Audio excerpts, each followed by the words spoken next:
The millionaire purposely dirtied the floor and humiliated the cleaner. "You are as filthy as the dirt you clean." But minutes later, he had to kneel at her feet. Avery Seraphine Carter scrubbed the hospital floor with mechanical precision, her mind miles away from the antiseptic-scented hallway where she knelt. The rhythmic motion of pushing the mop back and forth had become second nature after years of cleaning other people's messes. First at the downtown office complex from 5 a.m. to noon, then at the community college until 5 p.m., and now here at Grand Harbor Municipal Hospital until late evening. "Mrs. Carter?" Avery looked up, her hands instantly stilling.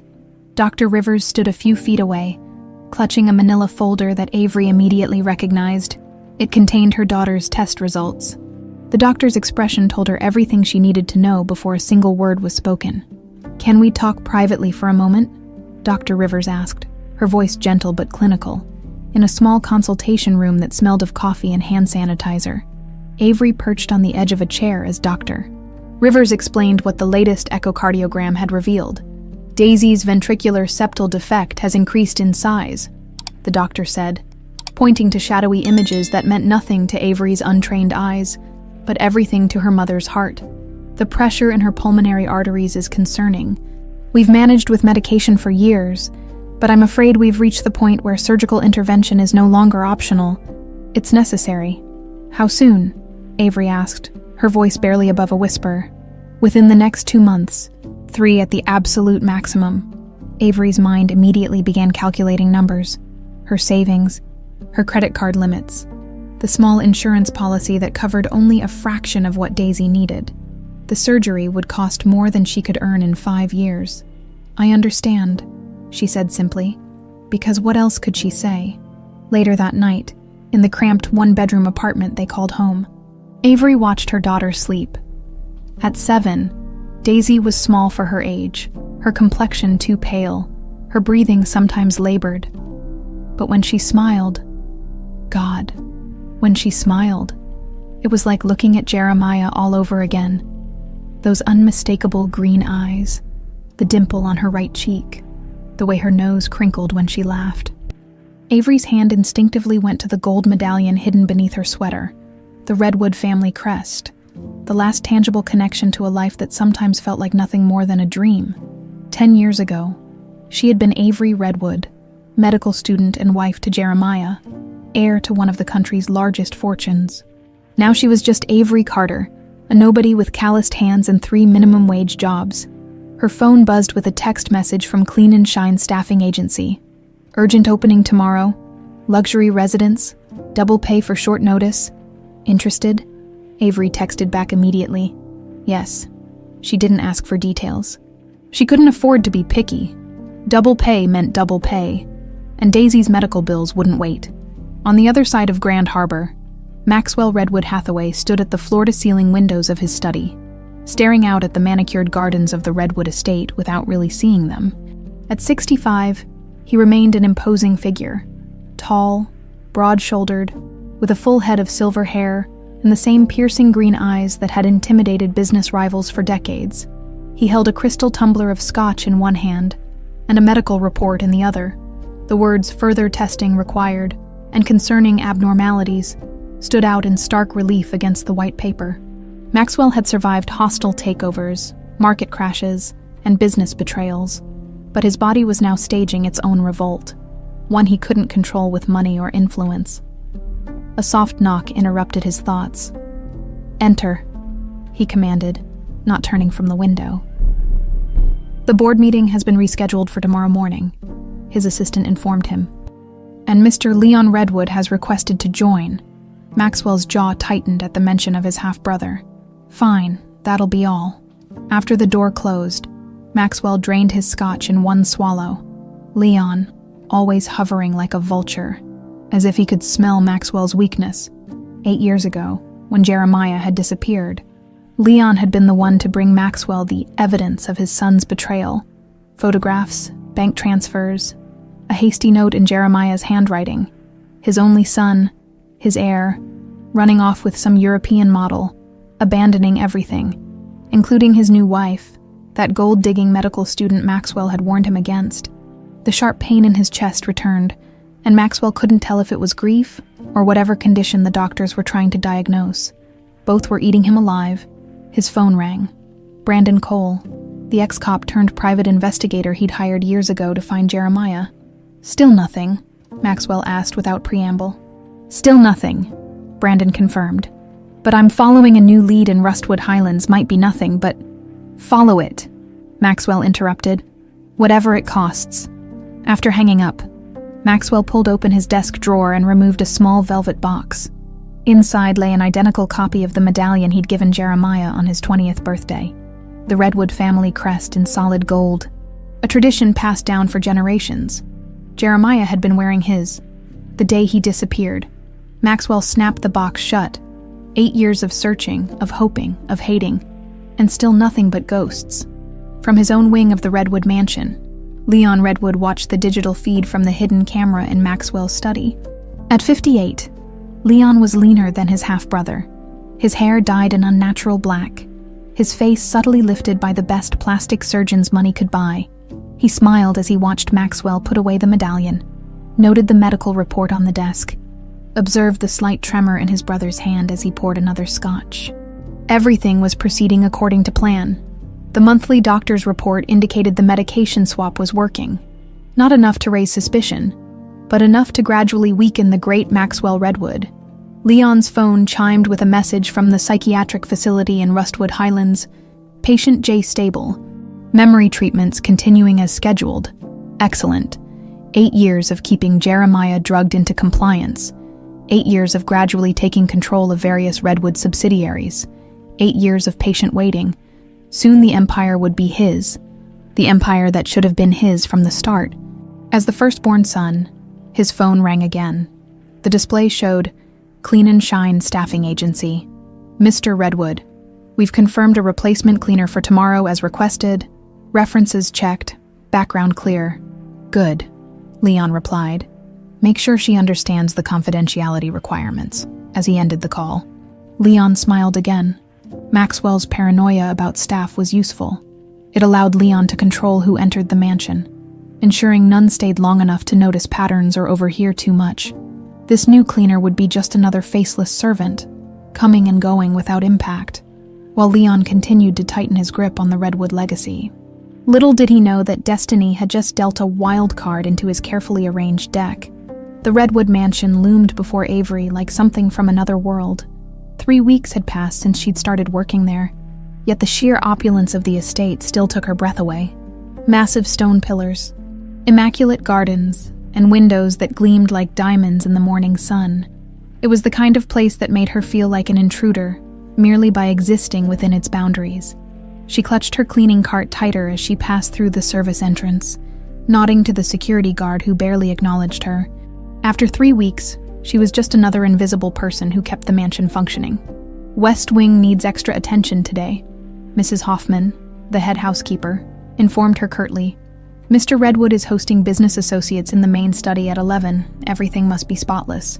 Avery nodded, her heart skipping a beat at the mention of Mr. Redwood. In 3 weeks, she'd managed to avoid direct contact with Maxwell, cleaning rooms when they were empty, slipping away whenever footsteps approached. The mansion was large enough that avoiding one man wasn't difficult, especially when that man rarely noticed service staff.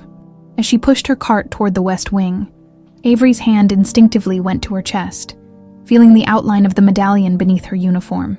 She always wore it, hidden from sight, along with a folded page from Jeremiah's diary, tucked into a small pocket she'd sewn inside her bra. These items were her talismans, reminders of what once was and what she fought for now. The grand study was her last stop. Avery worked methodically, dusting bookshelves lined with leather-bound volumes, polishing the mahogany desk that dominated the room, vacuuming the Persian rug that probably cost more than she'd earn in a lifetime. As she cleaned, she couldn't help but notice the photographs on the walls. Corporate achievements, handshakes with politicians, ribbon cuttings. Not a single family photo, not one image of Jeremiah. A sound at the door made her spin around, nearly knocking over a crystal paperweight. Maxwell Redwood stood in the doorway, regarding her with those piercing green eyes, the same eyes Daisy had inherited from her father. He looked older than she remembered, his face more lined, but no less intimidating. "You're new," he stated flatly. "Yes, sir," Avery replied, lowering her gaze as she'd learned to do with employers who preferred their staff invisible. "I've been here 3 weeks. I'm just finishing up." Her heart hammered so loudly she was certain he could hear it. Maxwell grunted non-committally and moved to his desk, shuffling through papers without acknowledging her further. Avery quickly gathered her cleaning supplies, desperate to escape before any chance recognition could occur. With her changed appearance, the short hair, the glasses, the premature aging from stress, she doubted he would connect her to the medical student who had briefly been his daughter-in-law. Still, being in his presence made her skin crawl with anxiety. Just as she reached the door, Maxwell's voice stopped her. "The bookshelf in the corner still has dust on the top shelf." Avery hesitated, then turned back. "I'll take care of it right away, sir." As she stretched to reach the top shelf, she silently cursed her 5'4" frame. The shelf was just beyond her reach, even on tiptoes. "Use the stepladder," Maxwell instructed impatiently. Not looking up from his papers, Avery retrieved the small stepladder from her cart and carefully climbed it, aware of Maxwell's intermittent glances in her direction. She worked quickly, desperate to finish and leave. A commotion outside the study drew Maxwell's attention. Leon Redwood swept in, followed by 3 men in expensive suits.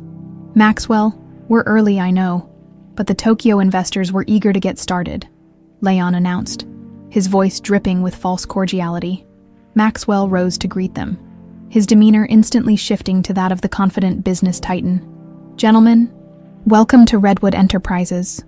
Avery kept her head down, hoping to become invisible as she descended the stepladder. "The fourth quarter projections exceed expectations," Leon continued, spreading documents across Maxwell's desk.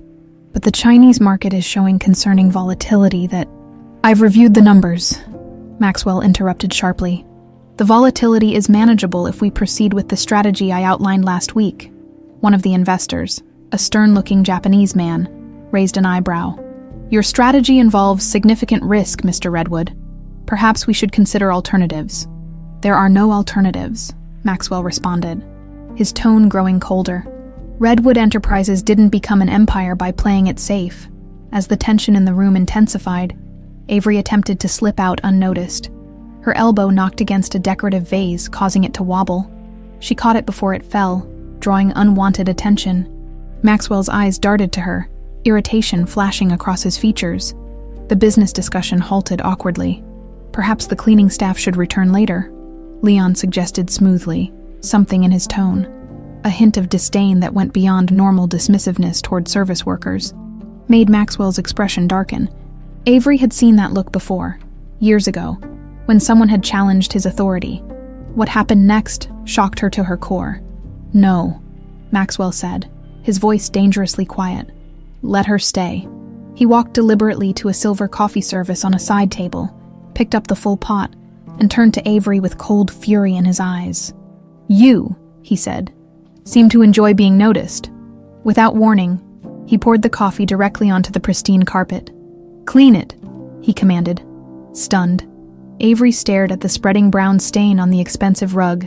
"I said clean it," Maxwell repeated, his voice harder. The Japanese investors shifted uncomfortably. Leon watched with a small smile playing at his lips. Maxwell wasn't finished. He walked to a potted plant, tipped it over, spilling soil across the marble floor, then knocked a waste bin sideways, scattering crumpled papers. "Clean all of it," he ordered. "Now!"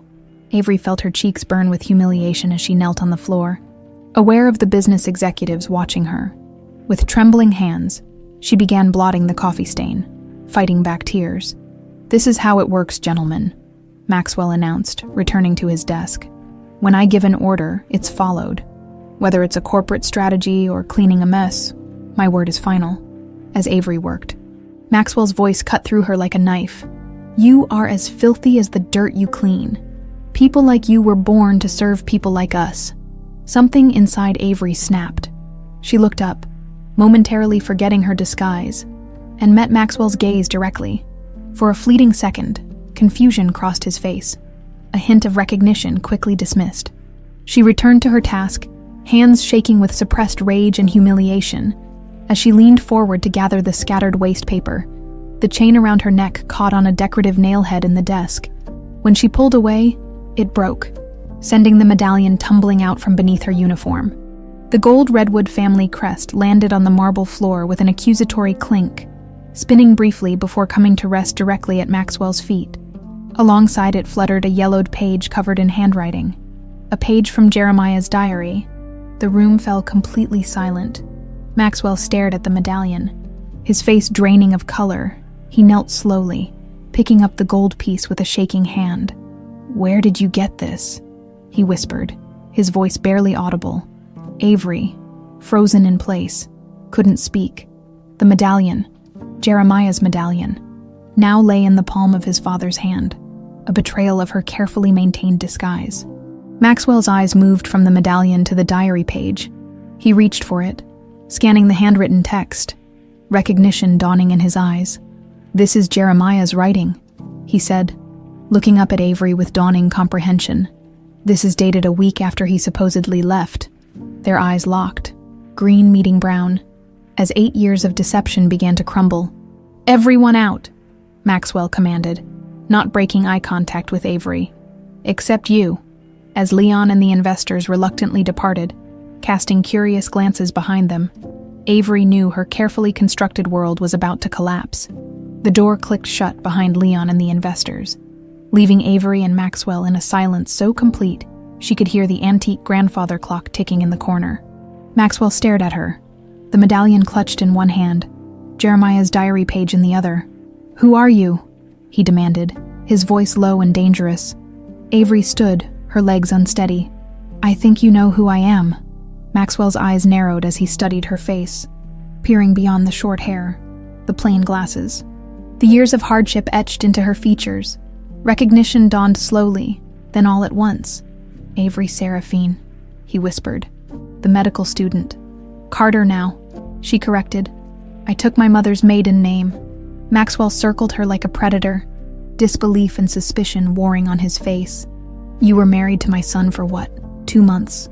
Then he disappeared. And so did you." His fingers tightened around the medallion. "How did you get this?" "He was wearing it when he left. When he disappeared," Avery corrected again, finding strength in the truth she'd carried for years. "Jeremiah didn't leave Mr. Redwood, he was taken." Maxwell's face hardened. "We found evidence." "You found what someone wanted you to find," Avery interrupted. "The night Jeremiah vanished, we were planning to tell you about our marriage. About the baby." The word hung in the air between them. Maxwell froze. "Baby," he repeated, his voice barely audible. "Your granddaughter," Avery said. "Daisy. She's 7 years old and fighting for her life in Grand Harbor Municipal Hospital with a congenital heart defect that requires surgery I can't afford." Maxwell sank into his chair, the revelation hitting him like a physical blow. He looked again at the diary page in his hand. "This is dated September 28th, he said slowly. "A week after he supposedly fled to Europe. He gave me that medallion the night he disappeared," Avery explained. "He'd been investigating something within Redwood Enterprises. He kept a diary of what he discovered." Maxwell's head snapped up. "What diary? Where is it?" "Somewhere safe," Avery said, unwilling to reveal all her cards. "This is just one page I keep with me." Maxwell ran a hand over his face, suddenly looking every one of his 65 years. "Leon told me Jeremiah ran off with some model. Said he'd been planning it for months. Had evidence. Photos, bank transfers. All lies," Avery said firmly. "Jeremiah loved you. He would never have abandoned you or me." A tense silence stretched between them. Maxwell studied the medallion, rubbing his thumb over the intricate redwood crest, an eagle clutching an oak branch. "You've been working in my house for 3 weeks, he finally said. "Why?" "Revenge. Survival," Avery replied. "Daisy needs surgery within 2 months. It costs more than I'll make in years. I took this job because it paid double for short notice. You didn't know this was my house. Not until I arrived. By then, I needed the money too badly to walk away." Maxwell's expression remained guarded, decades of business negotiations making him naturally suspicious. "Why should I believe any of this?" Avery reached into her pocket and pulled out her phone. With trembling fingers, she opened her photo gallery and turned the screen toward Maxwell. "This is why," On the screen was Daisy, sitting in her hospital bed, a book open on her lap. Despite the paleness of her complexion and the medical equipment surrounding her, there was no mistaking those brilliant green eyes, the shape of her face, the dimple in her right cheek when she smiled. It was like looking at Jeremiah as a child. Maxwell stared at the photo, transfixed. He reached for the phone, zooming in on Daisy's face, searching for any hint of deception and finding none. "I need to see her," he said abruptly, standing. "No," Avery replied, surprising herself with her firmness. "Not yet. I won't have you walking into her life and then walking out again when you decide we're inconvenient. She's my granddaughter. She's my daughter," Avery countered. "A daughter who's never known her father, who spent her entire life in and out of hospitals, who's tough as nails but shouldn't have to be. I won't let you hurt her." Maxwell sat back down, something like respect flickering across his features. "Then tell me everything from the beginning." 2 hours later, Maxwell sat alone in his office, the medallion on his desk beside the diary page. Avery had gone, sent home with a promise that her job was secure, and a sealed envelope containing $50,000 in cash for Daisy's immediate medical needs. It wasn't charity, Maxwell had insisted when she'd initially refused. It was a grandfather's obligation, a down payment on 8 years of absence. He picked up his phone and dialed a number he rarely used. "Brandon Cole," answered a deep voice. "It's Maxwell Redwood." "Mr. Redwood," Brandon replied, instantly alert. "Any news on your end?" "Actually, yes." Maxwell paused, still processing everything Avery had told him. "I need you back in Grand Harbor immediately. The search parameters have changed." "How so?" "Jeremiah didn't run away. He was taken, and I think my brother Leon is behind it." A brief silence then. "That's a serious accusation, sir." "I'm aware. I need you to investigate Leon discreetly. Bank records, phone calls, properties I might not know about. Focus on anything connected to Rustwood Highlands." "Understood. I'll be in Grand Harbor by morning." "One more thing," Maxwell added. "I need information on Grand Harbor Municipal Hospital, specifically pediatric cardiology." The following afternoon, Maxwell Redwood, wearing a nondescript gray suit rather than his usual tailored attire, walked through the pediatric ward of Grand Harbor Municipal Hospital. He carried a small gift bag and had informed the staff he was visiting as a donor interested in the pediatric cardiac program. His real purpose was currently sitting in bed 307. Drawing in a sketchbook, Maxwell paused in the doorway, his heart constricting at the sight of Daisy. In person, the resemblance to Jeremiah was even more striking. Same determined set of the jaw, same way of tilting her head slightly as she concentrated. "Hello?" he said softly. Daisy looked up, those redwood green eyes widening slightly. "Hello," she replied, her voice stronger than he'd expected for someone so ill. "I'm Mr. Maxwell," he said, using only his first name. "I'm a visitor checking on the hospital's heart program. Would you mind if I come in?" Daisy shrugged. "You can come in. You can come. Visiting hours aren't over, and my mom's still at work." Maxwell entered, placing the gift bag on the side table. "I brought you something. I hear you like to draw." Daisy eyed the bag with cautious interest. "Thank you, but my mom says I'm not supposed to accept gifts from strangers." "Your mother sounds very wise," Maxwell replied, his respect for Avery growing. "Perhaps we should wait until she's here." Daisy nodded, studying him with frank curiosity. "Are you rich? You look rich." A startled laugh escaped Maxwell. "What makes you say that?" "Your watch," Daisy pointed. "My mom says you can tell a lot about people from their shoes and watches. Yours are both really nice." "Your mother is right again," Maxwell said, sitting in the visitor's chair. "May I ask what you're drawing?" Daisy hesitated, then turned her sketchbook. "It's a castle, but not a princess castle, a scientist castle where they invent heart machines." Maxwell leaned forward, genuinely impressed by the detailed drawing. "That's remarkable. You're very talented. I want to be a doctor someday," Daisy said matter-of-factly, "to fix hearts like mine." Something in Maxwell's own heart shifted, a piece falling into place that he hadn't known was missing, as they talked. About Daisy's drawings, about the books she read, about her dream of becoming a doctor. Maxwell found himself captivated by this small, determined child who carried his blood, He had come to confirm what Avery had told him, but he was finding so much more. A glimpse of what family truly meant, beyond bloodlines and inheritance.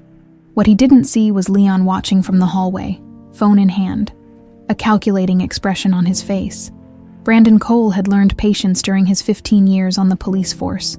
It was a skill that had served him well as a detective, and now as a private investigator, sitting in his rental car outside Leon Redwood's downtown office building. He reminded himself of this as he waited for the right moment. 6 hours of surveillance had yielded little, but Brandon wasn't discouraged. The best investigations were slow burns, not fireworks displays. He sipped lukewarm coffee and checked his watch. Leon's secretary had left 20 minutes ago. The cleaning crew was inside now. According to the schedule Brandon had obtained from a security guard he'd befriended and generously tipped, Leon himself should exit within the hour. His phone vibrated. A text from his contact at Grand Harbor Financial, records attached, unusual activity flagged. Brandon downloaded the file and scanned it quickly. For 8 years, he'd been searching for Jeremiah Redwood, following cold leads and false trails. Now, with Maxwell's new information, previously meaningless data points were aligning into a disturbing pattern. Leon Redwood had been making monthly payments of $50,000 to something called Highlands Wellness Institute for the past 8 years. The payments came from a shell company 3 layers removed from Leon's official holdings. Not impossible to trace, but difficult enough that no one looking at standard financial records would notice. Brandon pulled up the website for Highlands Wellness Institute. Its bland corporate design revealed little. Providing specialized therapeutic services for high-profile clients since 1998. No staff photos, no specific treatment descriptions, just vague promises of privacy and discretion for those who could afford it. The address, however, confirmed Maxwell's suspicions. Rustwood Highlands. Movement at the building's entrance caught his attention. Leon emerged, talking animatedly on his phone. Instead of heading to his usual chauffeur-driven car, he walked briskly down the street to a nearby parking garage. Brandon started his car, preparing to follow, when his own phone rang. Maxwell Redwood. "I've found something," Brandon said without preamble. "Monthly payments from Leon to a facility in Rustwood Highlands. I'm following him now." "Be careful," Maxwell warned. "Leon's at the hospital. I just saw him watching Daisy from the hallway." Brandon frowned. "That's impossible. He's right in front of me, getting into a silver Audi." A beat of silence. "He has a body double," Maxwell realized.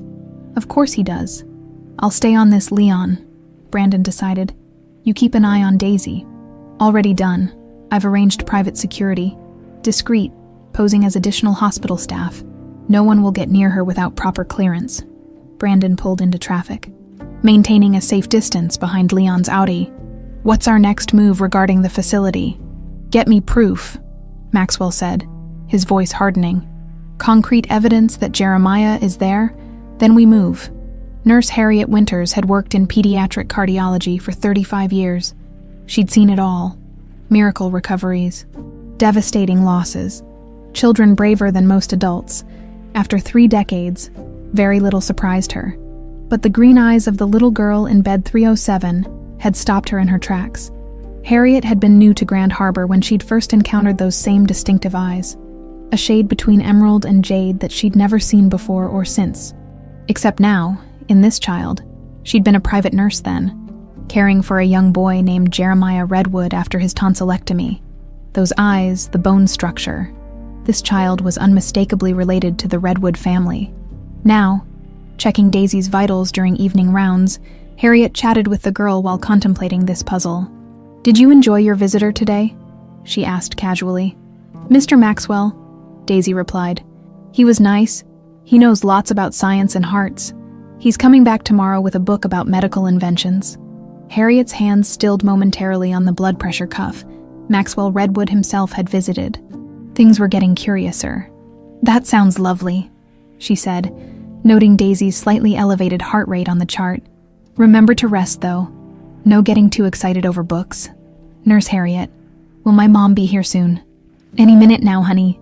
She called to say she's on her way, as if summoned by the words. Avery appeared in the doorway, looking exhausted but managing a smile for her daughter. Harriet finished her checks and stepped into the hallway to give them privacy. but not before taking a final careful look at mother and child. There was a story here, and after 35 years in healthcare, Harriet had developed a sixth sense for when something wasn't right. The distinguished visitor, the child with redwood eyes, the mother working herself to the bone, pieces of a puzzle she couldn't quite solve. As she made notes at the nurse's station, Harriet noticed Dr. Finley in deep conversation with a well-dressed man near the elevator. She recognized him immediately. Leon Redwood. She'd seen him occasionally during her time as Jeremiah's nurse. Their conversation appeared intense, with Dr. Finley nodding repeatedly as Leon spoke in low tones. Money changed hands. A thick envelope slipped discreetly from Leon's jacket to the doctor's lab coat pocket. Harriet busied herself with paperwork, pretending not to notice, but her mind was racing. Dr. Finley was scheduled to perform Daisy's surgery, and Leon Redwood had just paid him off. She waited until Leon had left before approaching Dr. Finley. "Heavy patient load today?" she asked innocently. Finley started, clearly nervous. "What? Oh, yes. Very busy. That was Leon Redwood I saw you speaking with, wasn't it? Such an influential family." The doctor's eyes narrowed slightly. "Do you need something, Nurse Winters?" "Just confirming the pre-op schedule for Daisy Carter," Harriet replied smoothly. "You're still performing her surgery next month." "Of course," he said too quickly. "Everything's proceeding as planned." As he walked away, Harriet made a decision. She'd kept the Redwoods' secrets once before. Out of professional duty, she wouldn't do it again. Not when a child's life hung in the balance. Leon Redwood paced his private office at Redwood Tower, agitation evident in every movement. The face on his video call, Dr. Marcus Shields, director of Highlands Wellness Institute, looked equally troubled. "Patient J had another episode yesterday," Dr. Shields reported. "He became lucid enough to ask about a woman named Avery." Leon cursed under his breath. "Increase his medication. With respect, Mr. Redwood, we're already at dangerous levels. Any higher dosage risks permanent damage or even—" "Did I ask for your medical opinion?" Leon snapped. "Increase it, temporarily. I need him compliant for the next few months." Dr. Shields sighed. "As you wish, but I must register my professional objection." "Noted," Leon replied dismissively. "Has anyone unusual been asking about the facility? Any unscheduled visitors?" "None. Security remains tight." After ending the call, Leon turned to the bank of monitors on his wall, security feeds from various locations. One showed Maxwell in his study, speaking with Brandon Cole. Another displayed Avery entering her apartment building, looking exhausted. The third showed Daisy in her hospital room, drawing in her sketchbook. Leon studied the child's face, noting the unmistakable Redwood features. He hadn't known about the girl until today, but her existence complicated things significantly. Maxwell had found his missing heir's child, a direct bloodline that could threaten everything Leon had worked toward. His phone rang, a secure line connected to his operative at the hospital. "Dr. Finley is compromised," the voice reported without preamble. "Nurse Harriet Winters saw the payment and is asking questions. She has a history with the family. Was Jeremiah's nurse 20 years ago?" "Handle it," Leon ordered, but discreetly. No loose ends. As he hung up, Leon pulled up another security feed, this one showing Brandon Cole following his body double to Rustwood Highlands. Everything was unraveling faster than anticipated. He needed to accelerate his timeline. He opened a secure messaging app and typed, "Begin Phase 2. Effective immediately." Avery sat beside Daisy's hospital bed, reading aloud from her daughter's favorite book while the child drifted toward sleep. The $50,000 from Maxwell had already been put to work. New specialists consulted, better medications secured. Daisy's name moved up the surgery schedule. Money made everything easier. A bitter truth Avery had learned the hard way. "Mom," Daisy murmured sleepily. "I like Mr. Maxwell. He has eyes like mine." Avery's throat tightened. "Does he, sweetheart?" "Mm-hmm. Is he going to be my friend now?" "We'll see," Avery whispered, stroking her daughter's hair. "Sleep now." As Daisy's breathing deepened, Avery noticed a nurse she didn't recognize hovering in the doorway. Older, with kind eyes and silver-streaked hair. "Mrs. Carter?" "I'm Nurse Harriet Winters. May I speak with you privately? It's about Daisy's safety." In a quiet corner of the hospital cafeteria, Nurse Harriet's words fell like bombs in Avery's world. "Dr. Finley has been compromised. she explained in hushed tones. "I saw Leon Redwood pass him an envelope. Money.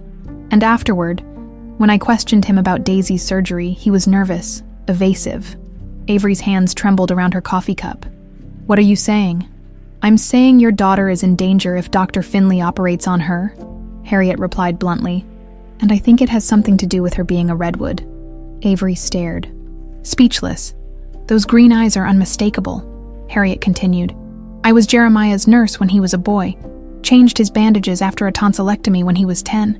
Those eyes, there's no mistaking them. And now Maxwell himself is visiting." "How do you know about Maxwell?" Avery asked sharply. Daisy mentioned her new friend, Mr. Maxwell. It wasn't hard to connect the dots. Harriet leaned forward. "Mrs. Carter, I don't know what's happening within that family, but I won't stand by while a child is put at risk. We need to get Daisy transferred to another surgeon immediately." Avery slumped in her chair. "We can't, doctor. Finley is the only cardiac surgeon at Grand Harbor who takes our insurance.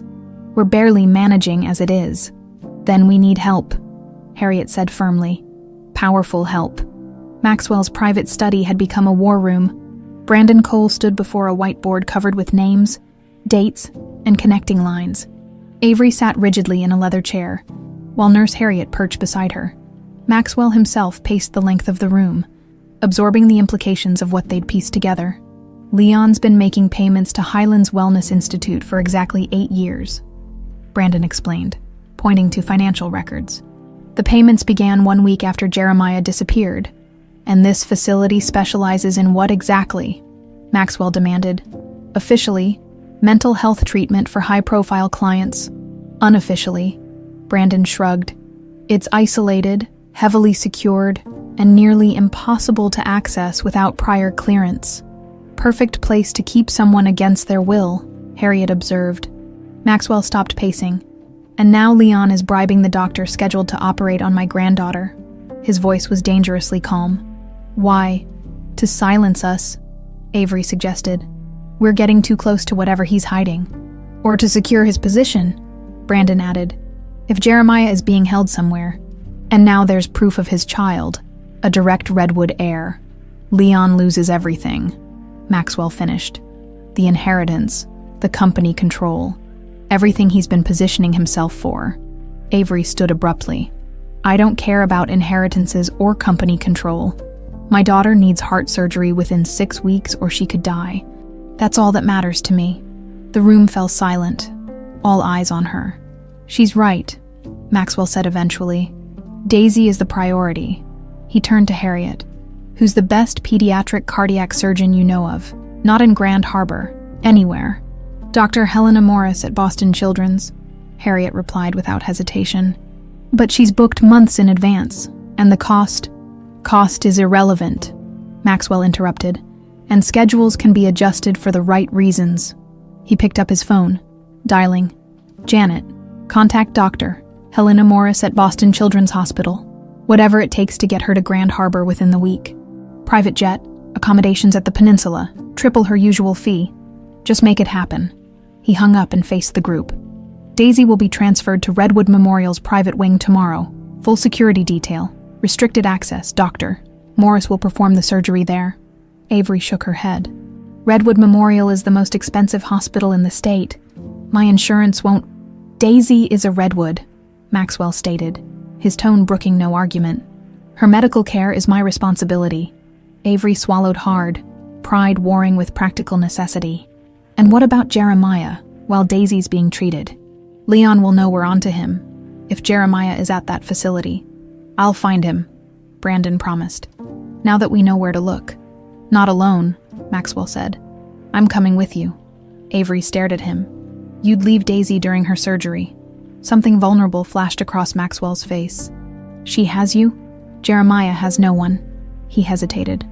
"Unless you'd prefer I stay." The question hung in the air, loaded with unspoken emotions and years of mistrust. "Daisy asks about you," Avery admitted reluctantly. "She likes her new friend Mr. Maxwell with the eyes like hers." Maxwell nodded, understanding the olive branch being cautiously extended. "Then I'll stay until she's out of surgery. Brandon can gather intelligence on the facility, but wait for me before attempting extraction. There's something else." Avery said quietly. She reached into her bag and removed a small, leather-bound book, Jeremiah's complete diary. I've kept it hidden all these years. Maxwell stared at it, barely breathing. You should read it before you go after him, Avery continued. There are things in there. Things he discovered about Redwood Enterprises, about Leon, about... She faltered. About what? Maxwell prompted. About Jeremiah's true parentage. Avery finished, her voice barely above a whisper. Things that will change everything you think you know about your family. Dr. Helena Morris was a force of nature packed into a 5'2" frame, with steel gray hair cut in a precise bob and black-rimmed glasses that she peered over rather than through. She exuded competence and command from the moment she strode into Daisy's hospital room at Redwood Memorial. So you're my patient, she said, examining Daisy with keen eyes. I hear you want to be a doctor someday. Daisy nodded, instantly captivated by the diminutive surgeon. A heart doctor like you? Well then, consider this your first lesson, Dr. Morris replied, pulling up a chair and unfolding a simplified anatomical diagram of the heart. This is your VSD, ventricular septal defect, essentially a hole between these two chambers. As the surgeon explained the procedure in child-friendly terms, Avery watched from the doorway. Relief and fear battling within her, Maxwell stood beside her, his presence both comforting and unsettling. She's the best there is, he assured her quietly. I've had 3 specialists review Daisy's case. They all agree. Dr. Morris is her best chance. Avery nodded mutely, unable to express the tornado of emotions swirling inside her. In just 1 week, her carefully constructed life had been completely upended. Daisy was now in a private suite at the city's most exclusive hospital. The cleaning job that had barely covered groceries had been replaced by a Redwood family credit card that Maxwell insisted she use for anything Daisy needs. And the man who had once humiliated her was now standing guard over her daughter like a sentinel. The surgery is scheduled for tomorrow morning, Maxwell continued. Dr. Morris wants to proceed immediately, given Daisy's latest test results. That soon, Avery's voice caught. Her condition is deteriorating faster than anticipated, Maxwell said gently. The sooner we act, the better her chances. Avery closed her eyes briefly, steadying herself. And Jeremiah, any word from Brandon? He's confirmed security patterns at the facility. There's a patient in the East Wing who matches Jeremiah's description. Brandon's establishing a cover as a potential new client to get inside for visual confirmation. And if it is him, Maxwell's expression hardened. Then, as soon as Daisy is stable, I'm bringing my son home. Inside the room, Daisy laughed at something Dr. Morris said, the sound like bells in the sterile hospital environment. Both adults turned to watch her, momentarily united in their concern for the child who connected them. She has your strength, Maxwell observed quietly. And Jeremiah's heart, Avery replied. Too big for its own good sometimes. For the first time since their confrontation in his study, the ghost of a genuine smile touched Maxwell's lips. Then she'll be just fine. Neither of them noticed the unmarked van parked across the street, its windows tinted black. A camera lens capturing their every move, Maxwell sat alone in his study, Jeremiah's diary open before him. Outside, dawn was breaking over Grand Harbor, painting the sky in shades of gold and lavender. He hadn't slept. How could he? With the truths revealed in these pages, the handwriting was so achingly familiar, strong, precise strokes that mirrored Jeremiah's personality. The early entries detailed mundane business observations, but about halfway through, the tone shifted dramatically. March 15th found discrepancies in the offshore accounts, $2.3 million missing from Jakarta project, Leon's signature on all the transfer docs. Confronted him privately. He laughed it off as creative accounting, not convinced. April 2nd, more irregularities. Dummy corporations receiving Redwood funds, all traced back to L. Need hard evidence before approaching Dad. August 10th, accessed L's private server, discovered emails discussing eliminating obstacles. Context suggests he means Dad. Taking backup drives home tonight. September 14th, overheard L on phone discussing medication dosages, Dad's medication. Switching pill samples tonight to test. September 20th, lab results confirm suspicions. Dad's heart medication being replaced with something else. Confronted L. Violent argument, he claimed was trying to protect company from Dad's irrational decisions. Threatened to go public. Telling Dad everything tomorrow after I pick up Avery. September 21st. Made shocking discovery in old files. Birth certificate. DNA test hidden in safe behind painting in Elle's office. Dad isn't my biological father. Elle is. Result of affair with my mother while Dad was in Tokyo. Explains hatred between them. Changes everything. Still telling Dad tonight. He deserves truth. Heading to meet Avery now. That was the final entry. The next day, Jeremiah had vanished. Maxwell closed the diary. A storm of emotions battling within him. The betrayal cut deep. His wife and his half-brother. The knowledge that Jeremiah, whom he'd raised and loved as his own flesh and blood, carried Leon's DNA instead of his. Yet somehow, that revelation paled in comparison to what Leon had done afterward. Not just embezzlement or corporate espionage, but attempted murder, drugging Maxwell, kidnapping Jeremiah, and now threatening Daisy. His phone buzzed. Brandon Cole.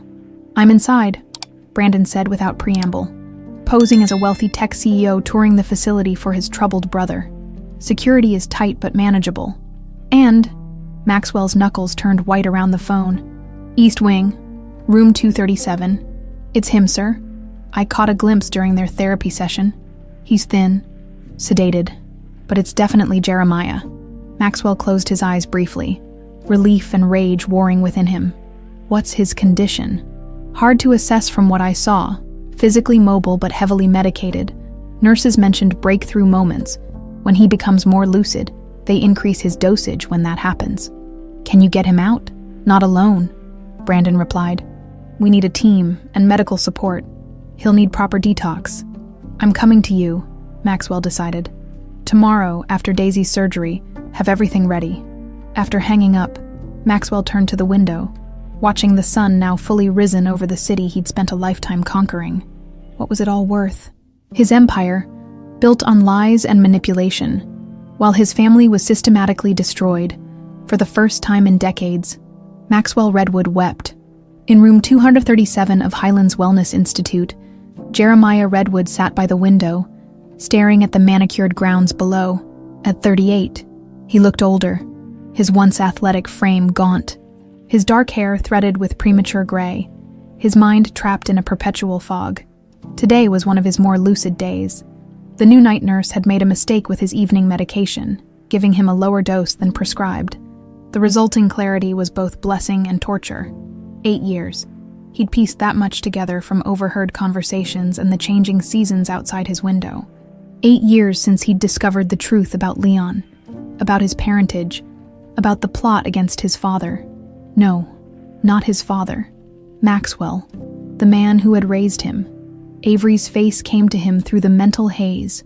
Beautiful, brilliant Avery with her medical textbooks and quick laugh. Had she looked for him?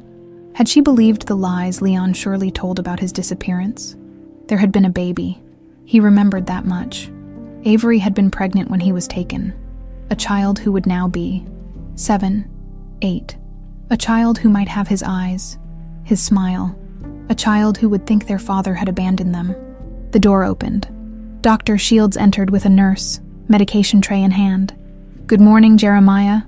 Time for your treatment." Jeremiah didn't respond.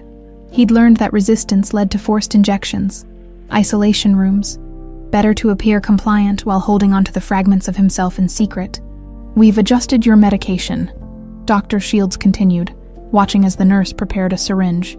"You've been experiencing some breakthrough memories that we need to manage." "Of course," Jeremiah replied flatly, extending his arm. As the needle slid into his vein, he focused on the face that kept him going through the chemical fog. Avery. Her name became his silent mantra as the drugs pulled him back into darkness.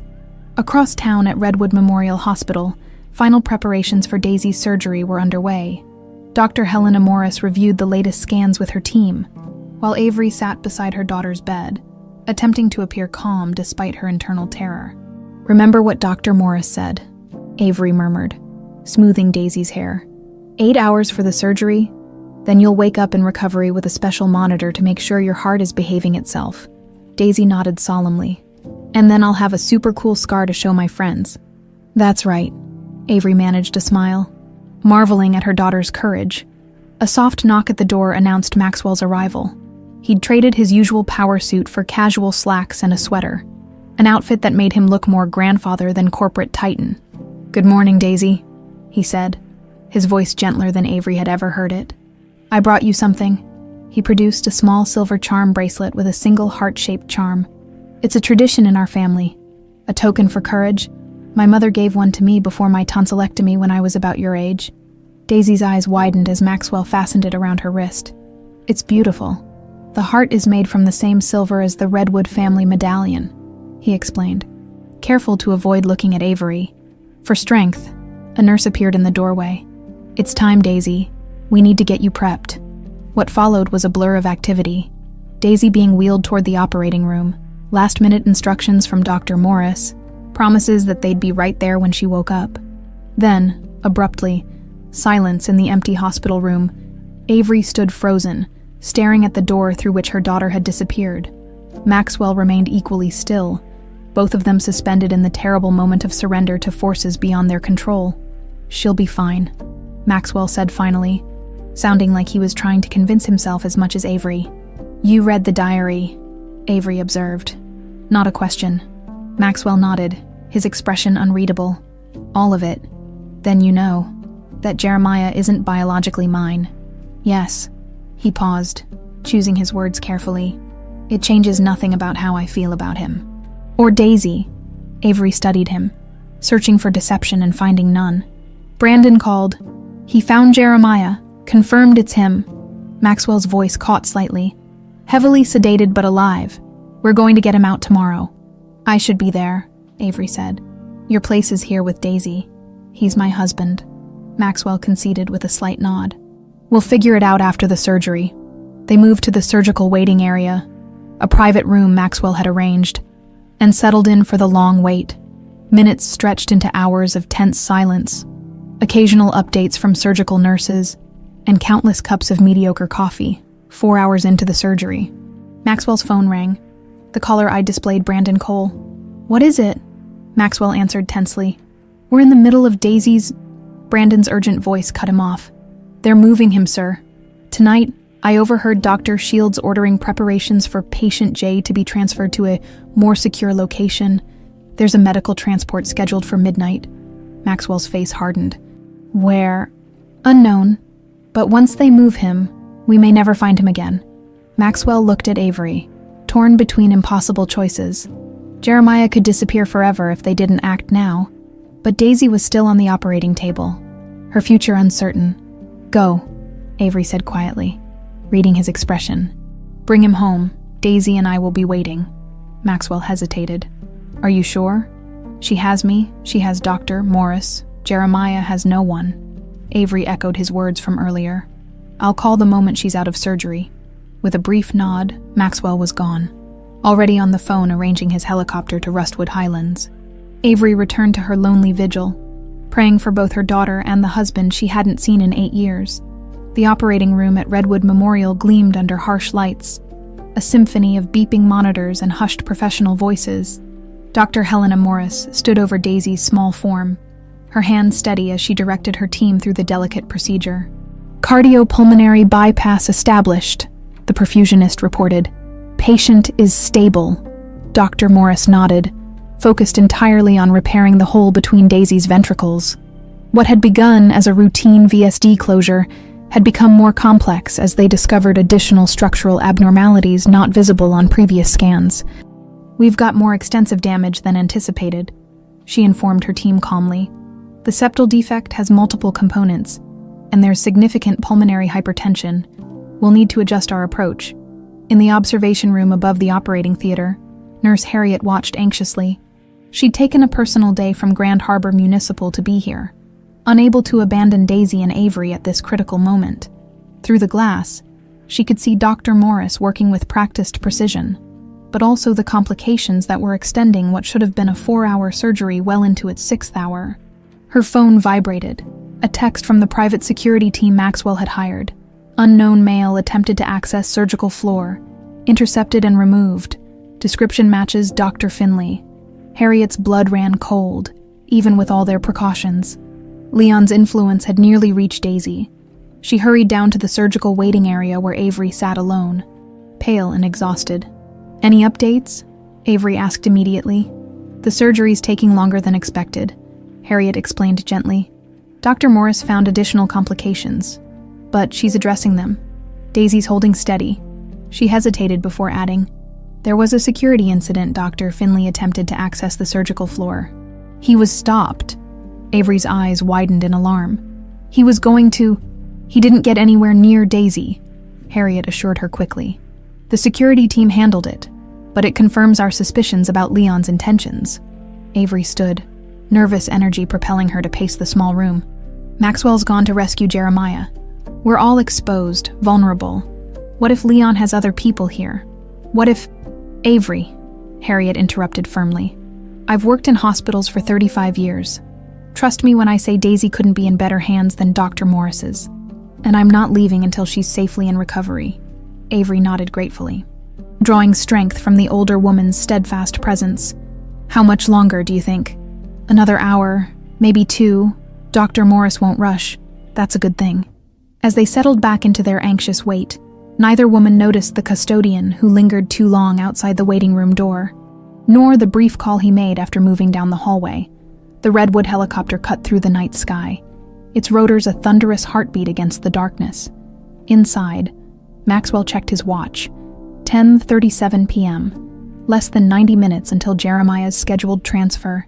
Beside him, Brandon reviewed the building schematics one final time. "East Wing, room 237, he reminded Maxwell. "Security is heaviest at the main entrance. We'll use the service access on the north side. I've got keycard clones and the security rotation schedule." Also on board were 4 men from Maxwell's private security team, former Special Forces operatives who asked no questions when given their unusual assignment. They would create a diversion at the main entrance while Maxwell and Brandon extracted Jeremiah. "The helicopter will hold position 2 miles out," Brandon continued. "Once we have Jeremiah, we radio for pickup in the clearing here." He pointed to a spot on the digital map. Maxwell nodded, his mind partially elsewhere. No updates from the hospital meant Daisy was still in surgery. The weight of dual responsibilities, to his son and granddaughter, pressed upon him like a physical force. "He may not recognize you," Brandon warned quietly. "From what I observed, he's heavily sedated, possibly been that way for years." "He'll know me," Maxwell replied with more confidence than he felt. The pilot's voice came through their headsets.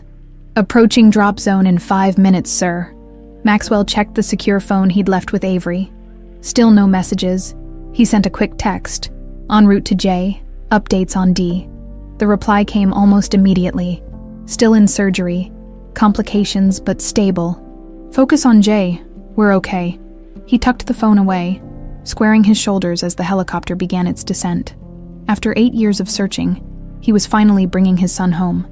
In the operating room, alarms suddenly blared as Daisy's blood pressure dropped precipitously.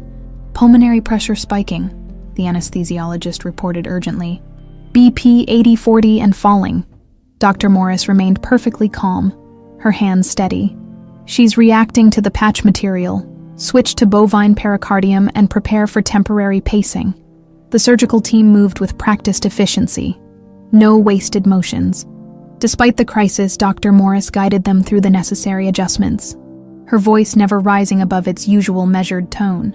"Heart rate stabilizing," the anesthesiologist reported after several tense minutes. "BP coming back up, 90/50, 160. "Well done, everyone," Dr. Morris acknowledged.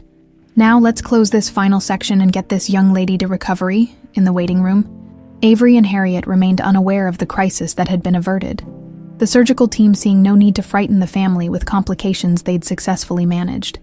Highlands Wellness Institute resembled a luxury resort more than a medical facility, its grounds meticulously landscaped, its security discreetly omnipresent. Brandon led Maxwell through the service entrance, both men dressed in maintenance uniforms complete with fake IDs clipped to their pockets. "Night rounds in 10 minutes, Brandon murmured, checking his watch. "We'll have a 5-minute window when the East Wing corridor is clear." They moved through the dimly lit hallways, Brandon navigating with the confidence of someone who'd studied the layout extensively. At precisely 11:17 p.m., The diversionary team triggered a fire alarm in the administrative wing, drawing security personnel away from their positions. "Now," Brandon whispered. They moved quickly down the east corridor. Reaching room 237 without encountering staff, the electronic lock yielded to Brandon's cloned keycard. Maxwell pushed the door open, his heart pounding.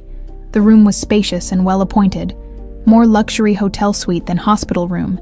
Sitting in a chair by the window, facing away from them, was a gaunt figure with graying dark hair. "Jeremiah," Maxwell whispered. The figure turned slowly, eyes unfocused. Years of medication had hollowed his cheeks and dulled the piercing green eyes that were the Redwood family hallmark. But beneath the physical changes, it was unmistakably Jeremiah. "Dad." The word came out slurred, uncertain. Maxwell moved forward, emotion threatening to overwhelm him. "It's me, son. I've come to take you home." Confusion clouded Jeremiah's features. "Not real. Never real. I'm real," Maxwell insisted, kneeling before his son. "Leon kept you here, drugged you, but we know the truth now. Avery found us." At Avery's name, something sparked in Jeremiah's eyes. "Avery, where?" "Waiting for you," Maxwell assured him, signaling Brandon to check the hallway. "We need to go now." "Can't," Jeremiah mumbled. "Pills. Too many pills." "We have medical support ready," Maxwell explained, helping Jeremiah to his feet. "Everything's arranged, but we have to move." They had just reached the door when Brandon tensed. "Company," he warned softly. Voices approached from the hallway. Doctor, Shields, and 2 security guards, discussing the fire alarm and upcoming transfer. Ahead of schedule, the helicopter arrives at midnight. "I want patient J ready for transfer immediately." Maxwell and Brandon exchanged glances. There was no other exit from the room. "New plan," Brandon whispered, drawing his concealed weapon. "I create a distraction. You get Jeremiah to the north emergency exit. The team will meet you there." Before Maxwell could object, Brandon slipped into the hallway, moving away from Jeremiah's room and deliberately making himself visible to the approaching group. "Hey, this area is restricted," a security guard shouted. Brandon took off running in the opposite direction of Maxwell and Jeremiah's escape route, drawing their pursuers away. Maxwell supported Jeremiah's unsteady frame as they moved toward the emergency exit, every step achingly slow. Distant shouts and the sound of running footsteps indicated that Brandon had successfully drawn away their pursuers. But for how long? They reached the north exit, just as the facility's alarm system activated fully. Brandon's diversion had escalated. Outside, the cool night air hit Jeremiah like a physical shock after years of climate-controlled confinement. "Almost there," Maxwell encouraged, as they moved toward the tree line where their extraction team waited. The crack of gunfire split the night. Maxwell felt a sudden searing pain in his shoulder, spinning him around, behind them. 2 security guards had emerged from a side door, weapons drawn. "Down!" Maxwell pushed Jeremiah to the ground, shielding him with his own body. Despite the burning pain in his shoulder, more gunfire erupted, but this time from the trees as the extraction team returned fire, forcing the guards to retreat. "Mr. Redwood," one of the security team emerged from cover, rushing to assist them. "You're hit, sir." "Get my son out of here," Maxwell ordered through gritted teeth. "That's all that matters." As they hurried toward the clearing where the helicopter waited, Maxwell's phone buzzed with an incoming call. With his good arm, he managed to answer it. Avery's voice came through, tight with emotion. "Daisy's out of surgery, Dr. Morris says it went well. She's in recovery now." Relief flooded through him, momentarily dulling the pain of his gunshot wound. "We've got him," he responded. "We're coming home." Daisy floated in a hazy world between sleep and wakefulness. Vaguely aware of soft beeping sounds and hushed voices, her chest felt strange, heavy and sore, but not with the familiar tightness she lived with for years. Different. Better, somehow. "Her vitals are stable," a woman's voice said. "The surgery went exceptionally well, all things considered." "When will she wake up?" That was her mother's voice, tight with worry. "Soon the anesthesia is wearing off. Children are remarkably resilient." Daisy wanted to open her eyes, to tell her mother she was okay, but her eyelids felt impossibly heavy. She drifted back into darkness. In the recovery room, Avery sat beside her daughter's bed, watching the steady rise and fall of Daisy's chest. Dr. Morris had assured her that despite the complications, the surgery had been a complete success. The ventricular septal defect was fully repaired, the additional structural issues addressed. With proper follow-up care, Daisy could expect a normal, healthy life. A normal life, after 7 years of hospital visits. Medications and constant worry. The words seemed almost unreal. Nurse Harriet entered quietly, carrying 2 cups of coffee. "Any change?" Avery shook her head, accepting the coffee gratefully. "Dr. Morris says she'll wake soon." "You should rest," Harriet advised, taking the chair opposite. "It's been 12 hours since you've slept." "I can't," Avery replied, her gaze fixed on Daisy's peaceful face. "Not until she wakes up. Not until Jeremiah." Her voice caught. Harriet nodded, understanding. "The security team reported they're en route. Should be here within the hour." The thought of seeing Jeremiah after 8 years sent a wave of conflicting emotions through Avery. Hope, fear, anger, longing. What state would he be in after years of drugged captivity? Would he remember her? Remember them? And what of Leon? The man who had orchestrated this entire nightmare was still out there, undoubtedly furious that his carefully constructed plans were unraveling. "We've doubled security on this floor," Harriet said, seemingly reading her thoughts. "No one gets in without proper clearance and identification." A soft moan from the bed drew their attention. Daisy's eyelids fluttered. "Daisy, sweetheart?" Avery leaned forward, stroking her daughter's hair. "Can you hear me?" Daisy's eyes opened slowly, those distinctive redwood green eyes now cloudy with medication. "Mom," she whispered, "I'm right here, baby. The surgery's over. Doctor, Morris fixed your heart." A small smile touched Daisy's lips. "Told you? I'm tough." Tears of relief spilled down Avery's cheeks. "The toughest?" The Redwood Memorial Hospital helipad blazed with lights as the medical helicopter touched down. Emergency staff rushed forward with gurneys for both Maxwell and Jeremiah, despite Maxwell's insistence that he could walk. Shoulder wound, through and through. The flight medic reported to the trauma team. "Patient 2 is heavily sedated with unknown substances, possible long-term pharmaceutical dependency." Brandon Cole followed behind as they wheeled both men into the hospital. His face was bruised, his left arm bandaged where a security guard's bullet had grazed him. But he'd completed his mission. Against all odds, they had extracted Jeremiah from Highlands Wellness Institute. "Get a tox screen immediately," the trauma doctor ordered as they moved Jeremiah to the ICU. "I want to know exactly what's in his system." Maxwell, despite the medical team's efforts to take him to a separate treatment room, refused to be separated from his son. "Same room," he insisted. "I'm not leaving him." While the medical team worked on them both, Maxwell contacted his security team. "Lock down the mansion, change all security codes, and put a team on Leon. I want to know his exact location at all times." "Already done." "Sir," his head of security confirmed. "Leon was last seen leaving his downtown penthouse 30 minutes ago. We have a tail on him. Double the protection detail on Daisy's room." "Yes, sir. Ms. Carter and the child are secure." Maxwell stared at Jeremiah, who lay unconscious as doctors and nurses worked around him. 8 years of searching, of wondering, of grieving. His son, not biologically but in every way that mattered, was finally home. A doctor approached Maxwell's bedside with preliminary blood test results. "Mr. Redwood, your son has multiple sedatives and antipsychotics in his system, some at dangerously high levels. We're starting detox protocols immediately, but the process will be difficult. Withdrawal from these medications can be extremely challenging." "Will he recover?" Maxwell asked, his voice uncharacteristically vulnerable. "With time and proper care, yes. But it won't be quick, and it won't be easy." The doctor hesitated. "There may be some cognitive impacts, memory issues, emotional regulation challenges. We won't know the full extent until the drugs clear his system." Maxwell nodded grimly. "He'll have the best care available, whatever he needs." Once the doctors had finished treating his shoulder wound, Maxwell insisted on being taken to Daisy's room. He needed to see his granddaughter, to know with his own eyes that both his son and granddaughter were safe.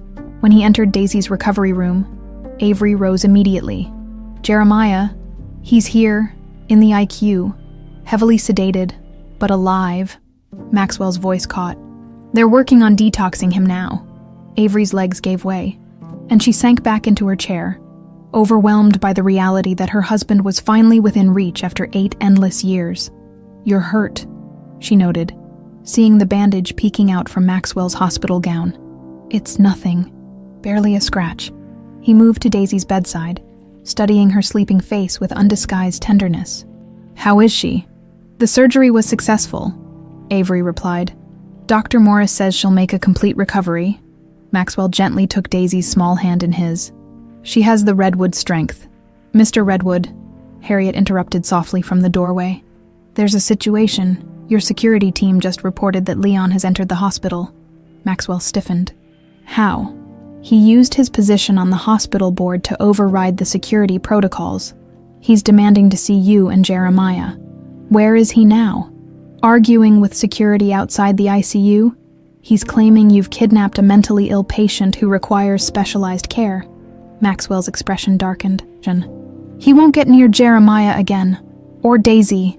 He turned to Avery. "Stay here with Daisy. Don't leave this room for any reason, Harriet. Please stay with them." "Where are you going?" Avery asked, alarmed. "To end this," Maxwell replied, his voice like steel. "Once and for all." As Maxwell left the room, Avery felt a chill of foreboding.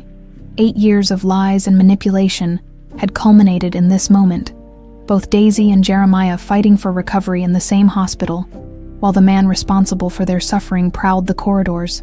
"Will they be okay?" she asked Harriet, her voice barely above a whisper. Harriet took her hand firmly. "Maxwell Redwood built half this city. Leon may think he's clever, but he's never understood what truly makes someone powerful. It's not money or schemes. It's what you're willing to fight for." Outside in the corridor, they heard the security team reinforcing their position, additional guards arriving to form a human barrier around Daisy's room. Through the window, the first hints of dawn were breaking over Grand Harbor, a new day that would determine whether the fractured Redwood family could finally begin to heal, or whether Leon's destructive obsession would claim more victims. Maxwell moved through the hospital corridors with determined strides, ignoring the pain in his shoulder. 2 security guards flanked him, their expressions grim.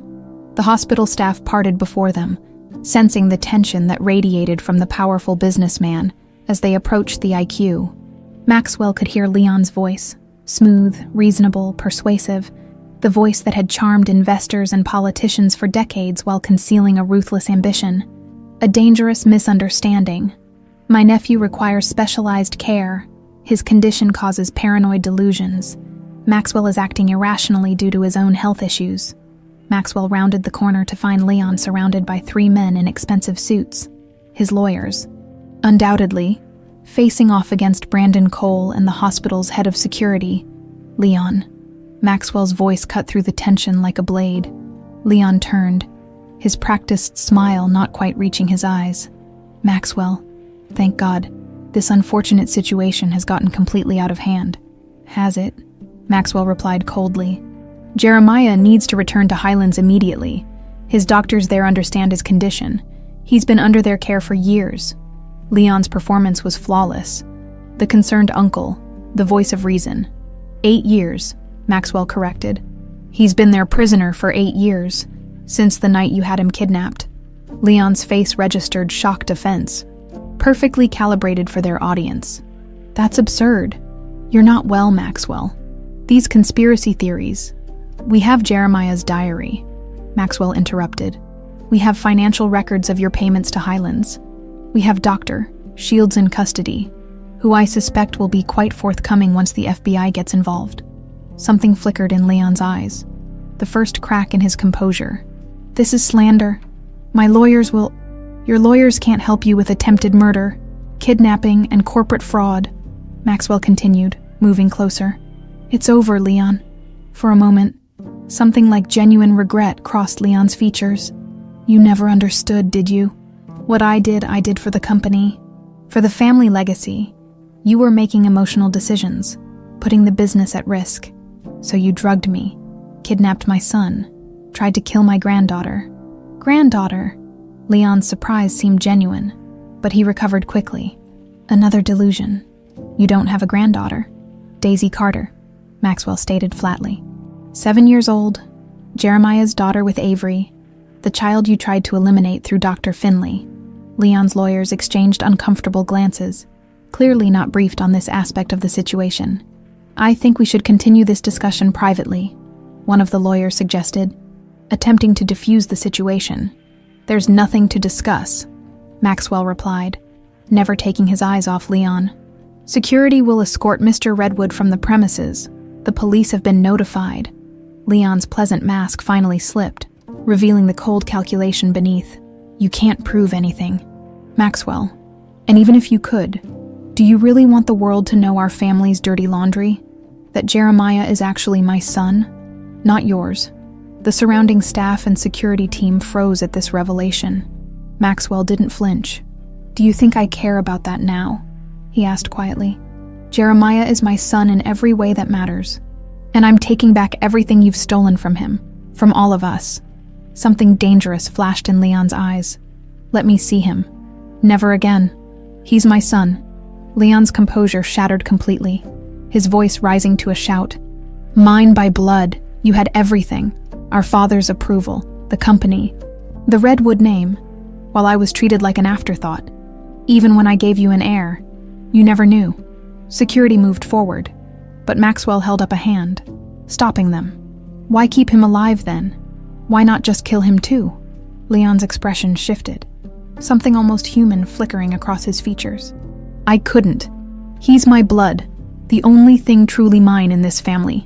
So you imprisoned him instead, destroyed his mind, took him from his wife, his child. Maxwell shook his head in disgust. You call that fatherly love? I protected him from you, Leon snarled. From your weakness, your sentimentality that would have destroyed everything our grandfather built. Mr. Redwood, a police officer interrupted, approaching with several colleagues. We need you to come with us. Leon straightened his jacket, his mask of civility slipping back into place. This is a misunderstanding. My lawyers will sort it out. To Maxwell, he added coldly, this isn't over, as the police escorted Leon away. Maxwell turned to Brandon. Double the security on both rooms. He's not done yet. Already on it, Brandon confirmed. His lawyers will have him out on bail within hours. Then we need to move quickly, Maxwell decided. Get me the hospital administrator and Dr. Morris. We need to secure an isolated area for Jeremiah's recovery where Leon can't reach him. As Brandon left to make arrangements, Maxwell returned to the IQ where Jeremiah lay unconscious, medical staff monitoring his vital signs as the detox process began. Maxwell sank into a chair beside the bed, the adrenaline of confrontation fading, leaving only bone-deep exhaustion. I'm sorry, he whispered to Jeremiah's still form. I should have seen through Leon's lies. Should have looked harder, fought harder to find you. A nurse approached quietly. His latest blood work shows the medications are beginning to clear. He might wake soon, but he'll be disoriented, possibly agitated. I'll be here, Maxwell assured her, left alone with his son. Maxwell finally allowed himself to feel the full weight of the last 8 years. The loss, the manipulation, the time stolen from all of them. Most painfully, he faced the truth that his own blindness to Leon's nature had enabled this tragedy. His phone buzzed with a text from Avery. Daisy asking for you. She's more awake now. Maxwell smiled faintly, finding hope in those simple words. He texted back. Tell her I'll visit soon. How are you holding up? The reply came quickly, 1 minute at a time. Any change with Jay? Doctors say he might wake soon. We'll let you know immediately. Maxwell pocketed his phone, his gaze returning to Jeremiah's face. Despite the years and hardship, he could still see the determined boy who had challenged him at every turn. The brilliant young man who had questioned business practices others accepted without thought. The son who had made him proud every day of his life. Biology be damned. Jeremiah was his son. A slight movement caught his attention. Jeremiah's fingers twitching against the white hospital sheet. Then his eyelids fluttered, struggling to open. Jeremiah. Maxwell leaned forward, hope surging in his chest. Can you hear me? Jeremiah's eyes opened slowly, unfocused at first, then gradually sharpening as they fixed on Maxwell's face. Confusion, fear, and then a flicker of recognition crossed his features. Dad. The word was raspy, uncertain. Yes, son, it's me. Maxwell fought to keep his voice steady. You're safe now. Jeremiah's gaze darted around the room, panic rising. Where? How? You're in Redwood Memorial Hospital. We got you out of Highlands. Leon can't hurt you anymore. At Leon's name, Jeremiah tensed visibly. Leon, He couldn't finish the sentence. I know, Maxwell said gently. I know everything. It doesn't change anything between us. Tears filled Jeremiah's eyes. Avery, he whispered. The baby. Avery is here, and your daughter Daisy. She's 7 now. Beautiful, brave, and smart as a whip. Maxwell smiled. She has your eyes. A tear slipped down Jeremiah's cheek. I want to see them. Soon, Maxwell promised. You both need to recover first. Jeremiah's hand moved weakly toward Maxwell's, and Maxwell took it, holding it firmly. Rest now, he urged. You're home, as Jeremiah drifted back to sleep. Maxwell remained by his side, holding vigil against the dangers he knew still lurked beyond the hospital walls. Leon might be temporarily contained, but a man with his resources and desperation remained a threat. The battle for the Redwood family was far from over. 1 year later, morning sunlight streamed through the tall windows of the east wing of the Redwood mansion, illuminating the construction that had transformed the once formal space, where mahogany-paneled walls and priceless artwork had once dominated. Medical equipment and cheerful, child-friendly murals now brightened the rooms. The sign above the entrance read, Redwood Pediatric Cardiac Center, Phase 1. Avery stood in what had once been Maxwell's formal dining room, now converted into a reception area, reviewing patient files with Nurse Harriet. At 31, Avery looked younger than she had a year ago, the weight of constant worry lifted from her shoulders, replaced by purpose and hope. 3 more referrals this week, Harriet noted, handing Avery the folders. Word is spreading about our scholarship program. Avery nodded, scanning the information. I'll review these with Dr. Morris this afternoon. These families need answers quickly. The scholarship program had been Avery's idea, providing free cardiac care to children whose families couldn't afford treatment. Maxwell had not only embraced the concept, but expanded it beyond anything Avery had initially imagined. The temporary facility in the East Wing was just the beginning. Construction on a state-of-the-art pediatric cardiac hospital was already underway on the Redwood estate grounds. Mom? Daisy's voice rang out as she burst into the reception area. Her cheeks flushed with excitement. At 8, she was the picture of health. Her surgery a complete success. Her recovery exceeding all expectations. Dad's having a good day. He remembered the whole story from last night. Avery's heart leaped. Jeremiah's recovery had been a long, arduous process. The years of forced medication had left his memory fragmented, his cognitive functions sometimes unreliable. Good days were becoming more frequent, but they still celebrated each one. That's wonderful, sweetheart, Avery replied, sharing a meaningful glance with Harriet. Where is he now? In the garden with Grandpa.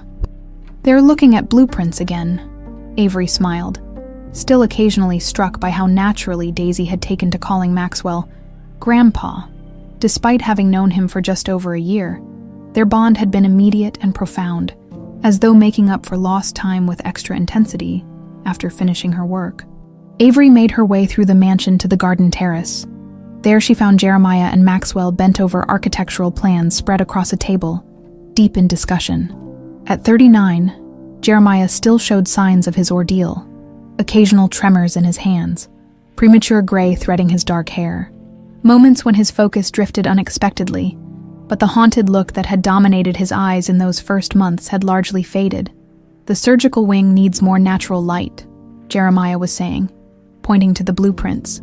Remember how important that was during my recovery. Patients heal better with sunlight. Maxwell nodded thoughtfully.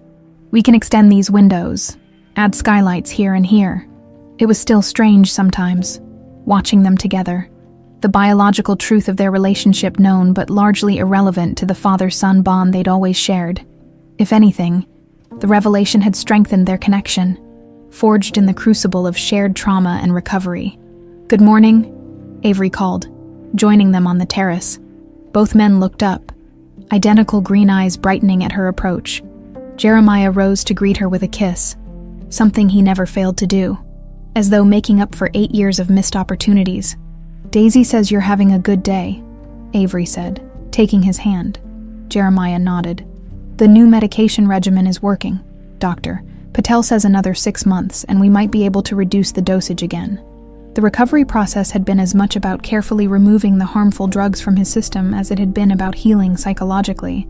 Each withdrawal had brought new challenges: nightmares, anxiety, temporary memory lapses, but also brought back more of the man Avery had married.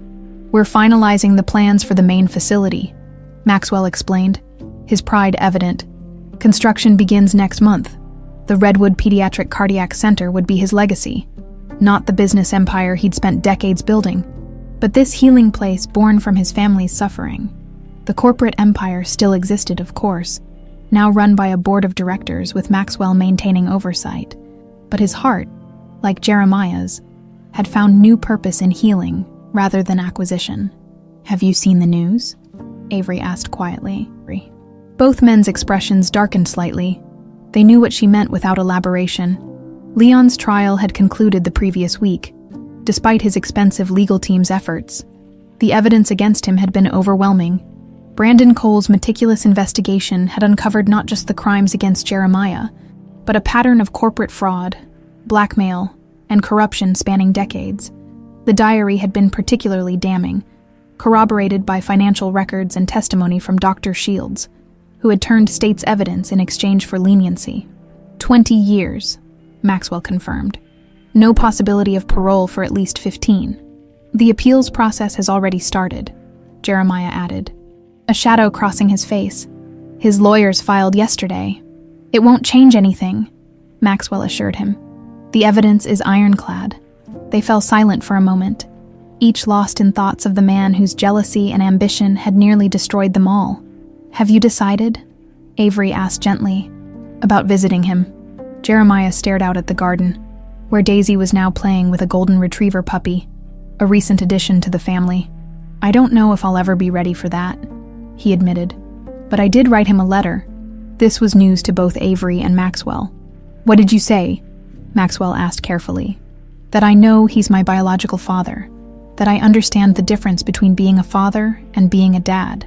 Jeremiah looked at Maxwell meaningfully, and that I forgive him, not for his sake, but for mine, so I can move forward without carrying his poison inside me.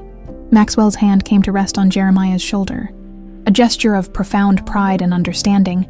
The moment was interrupted by Daisy bounding up the terrace steps, the puppy at her heels.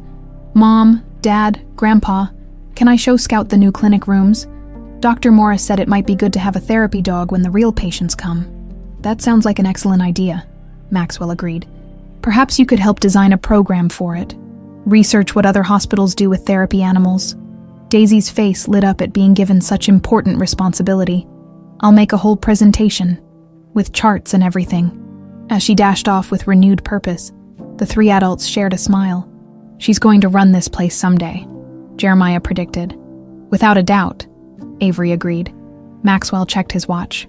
The board of the foundation is arriving in an hour. Shall we prepare? The Redwood Foundation had been established to fund both the hospital and medical scholarships for promising students from disadvantaged backgrounds. Avery, having resumed her medical studies, was its director, while Jeremiah and Maxwell served on the board alongside medical professionals from across the country. As they gathered their papers and headed inside, Maxwell paused by a small table where a restored gold medallion rested in a velvet-lined box, the Redwood family crest that had once hung around Jeremiah's neck. Now polished and repaired. I had something made for Daisy, he mentioned, removing a small package from his pocket. For her birthday next week. Inside lay a delicate silver bracelet, similar to the one he'd given her before her surgery, but now featuring a small medallion identical to the Redwood crest. It's beautiful, Avery said, touching it gently. Redwoods endure, Maxwell said simply. Broken, bent, damaged, but still standing, still growing. That's who we are now. As they moved through the mansion that was gradually transforming from a monument to wealth into a place of healing, the metaphor seemed particularly apt. The Redwood family, like the ancient trees they were named for, had weathered a terrible storm, scarred but ultimately stronger, their roots intertwined in ways that could never be severed.